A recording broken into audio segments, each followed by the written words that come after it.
ಕರ್ತವ್ಯ ಆಪ್ಗೆ ತಮ್ಮೆಲ್ಲರಿಗೂ ಮತ್ತೊಮ್ಮೆ ಸ್ವಾಗತ. ನಾವೀಗ ಕರ್ತವ್ಯ ಆಪ್ನಲ್ಲಿರುವ ಪ್ರಮುಖ ಸೌಲಭ್ಯಗಳ ಬಳಕೆಯ ಕುರಿತು ನೋಡೋಣ.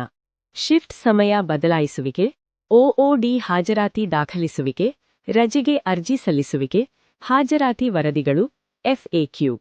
ಮೊದಲಿಗೆ ಶಿಫ್ಟ್ ಸಮಯವನ್ನು ಹೇಗೆ ಬದಲಾಯಿಸುವುದು ಎಂದು ನೋಡೋಣ. ಒಂದು ವೇಳೆ ನಿಮ್ಮ ಶಿಫ್ಟ್ ಬದಲಾದಲ್ಲಿ ಇಲ್ಲಿರುವ ಎಡಿಟ್ ಆಪ್ಷನ್ ಮೇಲೆ ಕ್ಲಿಕ್ ಮಾಡಿ ಶಿಫ್ಟ್ ಸಮಯವನ್ನು ಬದಲಾಯಿಸಬಹುದು.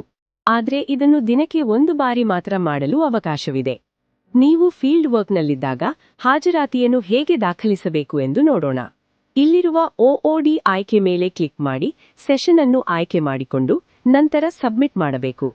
ಒಒಡಿ ವಿವರಗಳನ್ನು ಯಶಸ್ವಿಯಾಗಿ ಸಲ್ಲಿಸಲಾಗಿದೆ ಎಂಬ ಮೆಸೇಜ್ ಗೋಚರಿಸುತ್ತದೆ. ಈಗ ನೀವು ಚೆಕ್ ಇನ್ ಮತ್ತು ಚೆಕ್ಔಟ್ ಮಾಡುವ ಮೂಲಕ ನಿಮ್ಮ ಹಾಜರಾತಿಯನ್ನು ಗುರುತಿಸಬಹುದು. ಇಲ್ಲಿ ತಿಂಗಳು ಮತ್ತು ವರ್ಷವನ್ನು ಆಯ್ಕೆ ಮಾಡಿ ನಿಮ್ಮ ಒಒಡಿ ಹಾಜರಾತಿಯ ವಿವರಗಳನ್ನು ಕಾಣಬಹುದು. ಈಗ ರಜೆ ಅರ್ಜಿ ಹೇಗೆ ಸಲ್ಲಿಸುವುದು ಎಂದು ನೋಡೋಣ.